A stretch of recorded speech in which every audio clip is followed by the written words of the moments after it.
Hello, everyone. I'm Stephen Strang, and welcome to the Strang Report. Today, I have the honor of interviewing none other than Rabbi Jonathan Cahn, the author of The Harbinger and 7 other books, each of which has been a New York Times bestseller. Now he has written a new book called The Dragon's Prophecy that is coming out right after Labor Day. And today we get a sneak preview. I talked to him when I was in New Jersey, where he lives. We actually went to a restaurant. He is so busy, I can't really get him in the studio, but I took out my cell phone and did a short interview, which I'm going to share with you.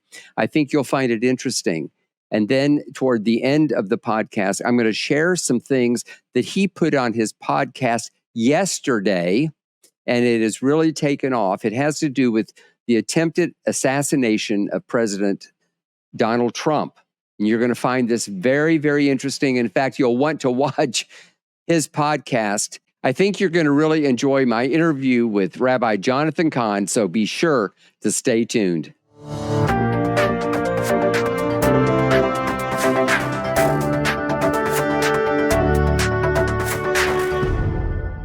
Welcome back.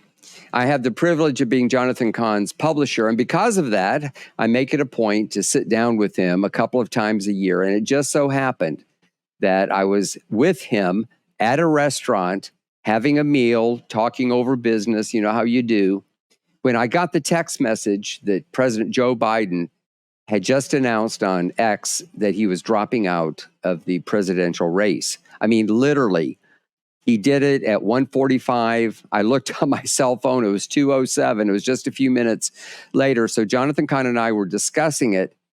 And I just think that it's very interesting. And then also we talked about some of the significance of what happened with the attempted assassination of President Trump, even down to the fact that it was in Butler, Pennsylvania.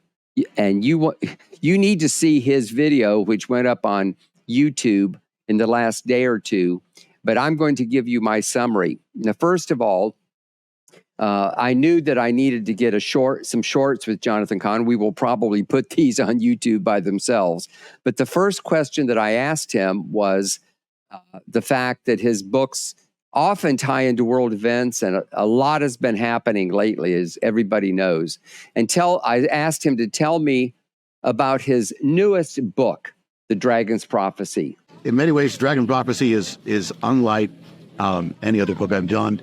That is the first one that totally is opening up end-time prophecy on Israel. The subtitle is Israel, the Dark Resurrection and the End of Days. And I was not planning on writing this. I was planning on writing the sequel to The Return of the Gods, but I got interrupted. It was no question that was the Lord. It is what we have been watching in the world is like an acceleration of prophecy. I've never seen a time where so many events prophetically concerning Israel and what the Bible speaks about happening so rapidly. So this is opening that up and opening up a lot of mysteries that may be shocking for people for the first time, for the new things that are in the news all the time, but it's a whole nother revelation. It's a whole nother dimension of what's really happening and entities that are behind what is going on. Things from the book of Revelation that are actually related to what is happening now. I mean, this is not hype; it's real, and a war that is affecting not only Israel but the church and every believer. Every believer is part of this war, whether they know it or not. And how to overcome, how to fight it. What are the strategies? So it's prophetic. I mean, deals with history, deals with prophecy. Deals very much with what's happening and where it's going. The largest section of the book is called The End of Days. Even the prophecies of Ezekiel, things that have been happening that have been crossing some very important, unprecedented prophetic lines that have never been before. So it's really, in many ways, I mean, it's unlike any book I've written, except that it's opening up mysteries that are for now and for yet to go. Then I asked him about some of his previous books, and and how that he talked about how biblical figures often relate to current political figures. And one of the ones that struck me was his comparison between King Jehu in the Bible and Donald Trump. And I asked him to explain. Yeah, it's an amazing thing, because if you go back in the last quarter century and more, that the major leaders in America are following this prototype of leaders from the Bible without knowing it. And it's precise. I mean, it down to the years that they're on the stage, down to exact days for events like 9/11 and others. And then it leads up to Jehu. Jehu was wild. He was unpredictable. He was unlikely. He was not a politician. He was a fighter. Trump is all that. Jehu was anointed by God, despite himself, was anointed to put an end to the house of Ahab. And the nation was falling away from God. Jehu was like a reprieve in some ways. It opened the door where there could have been revival. Trump is like that in many ways, raised up, for a window of time, and what just happened, interesting, because Jehu is the one leader more than any of the other kings who was military, who was a general. And so he would have been involved, he would have been in the line of fire all the time. Trump was just in the line of fire. Jehu outlasts everybody. He survives, in that. The other thing is that what happened with Jehu, in the paradigm. Now, I wrote the paradigm, I believe, around 2008, 17, 18.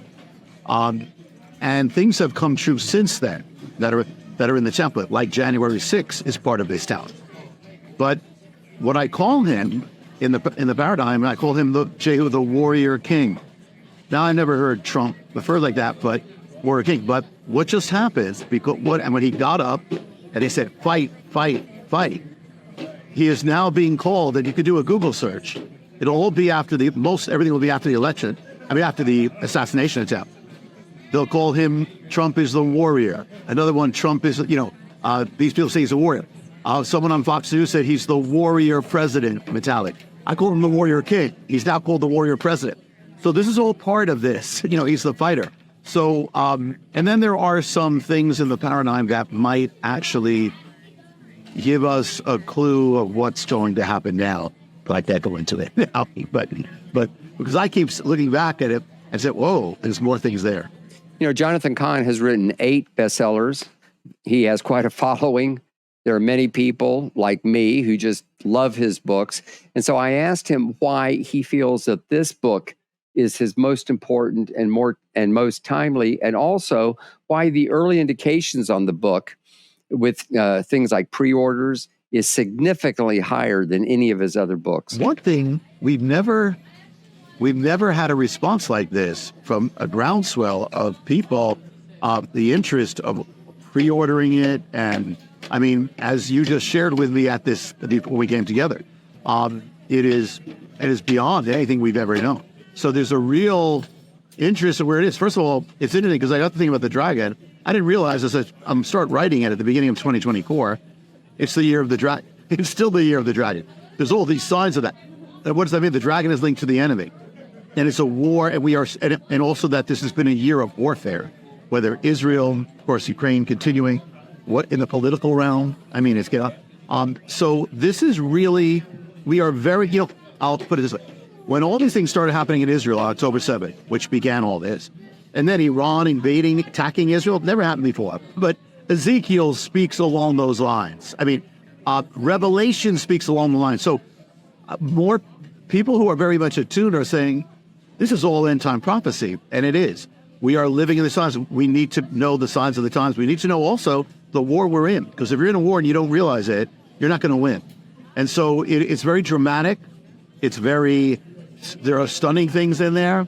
It's going to go against the grain of the cult of the media and all that, but it's very powerful and very important because we're all part of it right now. Well, I hope that makes you want to read The Dragon's Prophecy. As I said, and as he said, the pre-orders are absolutely astounding. I could just tell you as his publisher that the pre-orders are double what we've had before. And part of it is the YouTube videos that he has done. He'll do a YouTube video on something that he feels is prophetic. He'll mention the book, not really as a commercial, but he just mentions the book, and people go on Amazon.com or some of the other online booksellers and order the book. And what they do is they wait and bill your credit card on release day, which is the day after Labor Day. I believe that's September 3rd. And then they ship you the book.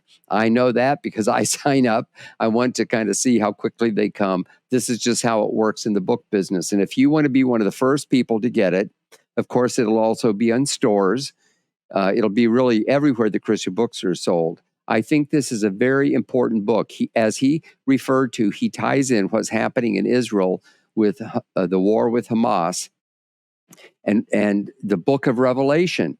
Now, he hasn't really dealt with Bible prophecy before. He mainly takes things that happened in the Old Testament that God is dealing with the people of Israel and shows parallels, even with Jehu that we just talked about, but also with Ahab and Jezebel. And I won't take time to mention all of them. And so this book is groundbreaking. He talks about the end of time, and it seems like we're speeding toward the end of time. I mean, things are just so very, very chaotic. Then his latest video, which you can look up on YouTube. In fact, we're going to have the link in the comments below because you really need to watch it. It's about half an hour long. I'm going to give you the Cliff Notes version. But there's something with Levitical tradition, I guess you'd call it, with the priests. This is all the way back in the Old Testament, where the priest would be anointed their right ear and their right thumb, and their right foot. And he gives disclaimers. He says, Donald Trump is not a Levite. This is not the Old Testament. But isn't it interesting that he was shot and there was blood on his right ear? There's a picture, a famous picture that you've probably seen of a close-up that a photographer was able to get with blood dripping down his face and on his thumb. And if you watch the video, you can hear him saying, "Where are my shoes? Where are my shoes?" when they were trying to carry him off. So we can only speculate.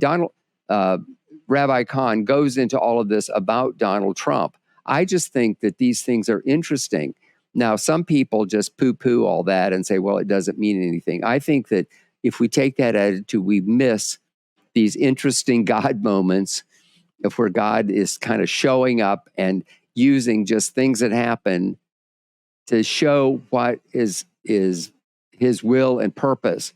I personally believe that God has raised up Donald Trump as a disruptor to disrupt the work of the enemy, in which he's trying to take this country into socialism, into wokeism, as they call it, a lot of bad things. I talk about this with some regularity on my podcast. That's not my purpose today. My purpose today is to point out this very, very interesting YouTube video by Jonathan Cahn, because I had already planned to talk and to show the video that I took at the restaurant because I knew that I would want to show it on my podcast. Now, earlier in the podcast, I mentioned Butler, Pennsylvania, and when I was with Rabbi Cahn, he did not mention this. We did talk about the other, but he thinks it is significant, even the name of the place, Butler. Now, a butler we think of as someone who waits, has a little towel over his arm and a black suit and kind of is a server. The word, going all the way back to the Latin and French, is very close to the word bottle, butler. And in Middle English, it would have been someone who served water, like a cupbearer. And in the Old Testament, there were cupbearers that were like secret service to the king, because sometimes people wanted to assassinate the king.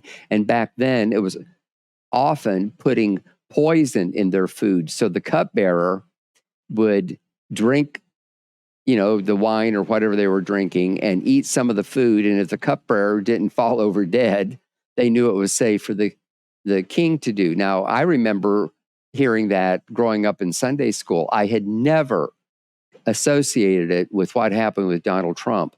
But isn't that interesting? That Butler, Pennsylvania, the cupbearer who saved the king from assassination, Now, Rabbi Cahn says it ever so much more eloquently than I am, but I wanted to share this because I knew that my viewers and listeners would find it very interesting. I also want to encourage you to get the Dragon's Prophecy. This is actually a copy that just came off the press. It's not available to the public until release date, except for a few ministries like Sid Ross, It's Supernatural. But there's a lot of interest in this book. This is a very important book. I also encourage you to watch that video by Jonathan Cahn and to share it. We need to get these videos to go viral because all this commentary on TV, and I'm sure you're watching the different programs or looking at things on YouTube, with all these people who have an opinion about what's going on the left and the right. One of the things that we do here at Charisma Media, and I mention this from time to time, but I want to really emphasize it today, is we look at it from the spiritual perspective. The spiritual world is more real than the physical world that we see and touch. But most people, in fact, non-believers, can't even understand it. And even a lot of believers don't really understand it. And that, I think this is why Jonathan Cahn's gift is just so important to the Christian community. You know, we call it the body of Christ, to help us to understand God's plans and purposes and how it applies in our lives and how we can navigate this. This book talks about some pretty bad things that are happening, but it gives hope because you have to realize that God is still in control. And no matter who's in the White House, no matter what wars are going on in the world, God is still in control. Now, some of us believe that this is building up to the great battles that are discussed in the book of Revelation, and Jonathan Cahn goes into that in the book. I know. I've read his book twice. I read the very early version when he sent it into the editors, and I read it when it was finished and went to the printers. It is an excellent book. It's a fascinating read. Once you pick it up, it's the kind of book that you can't put down. I'll also just mention, since we're talking about Donald Trump, leading up into the election, I'm going to pivot in my podcast, and I'm going to deal more with some of the books that I've written about Donald Trump. I've had the opportunity to interview him. I've written 4 different books about him, and there's an awful lot of material from a spiritual point of view that discuss what is God doing in America. And even though they were written a couple of years ago, a lot of these issues are still valid, and they're good reads. You can get them. My secretary just showed me today that my numbers have really shot up on Amazon.com because people are just interested in this. And even some of the things that are a little bit passé, it's really interesting to read them from the perspective of being a couple of years later and trying to understand what God is saying and what God is doing. So with that, I'll just wrap up this podcast. I'll encourage you to subscribe, especially if this resonates to you. If you're a person who hears my voice and who appreciates my perspective and my commentary, I encourage you to subscribe. The subscriptions are going up every single day. Thank you very much. And be sure to hit the little bell. My producer tells me that when you hit the little bell, and I've done that myself with different places that I subscribe, it lets you know when we're on live every Tuesday and Thursday, 4 p.m. Eastern Daylight Time. And be sure to share this with others. You know, as we share these things, they can kind of go viral. And a lot of people need to see what Jonathan Cahn has to say. A lot of people are interested in the book, and I think they'll enjoy this perspective that I have today. So thank you for helping us get out the word. Tune in again for another episode of the Strang Report. Until then, God bless you.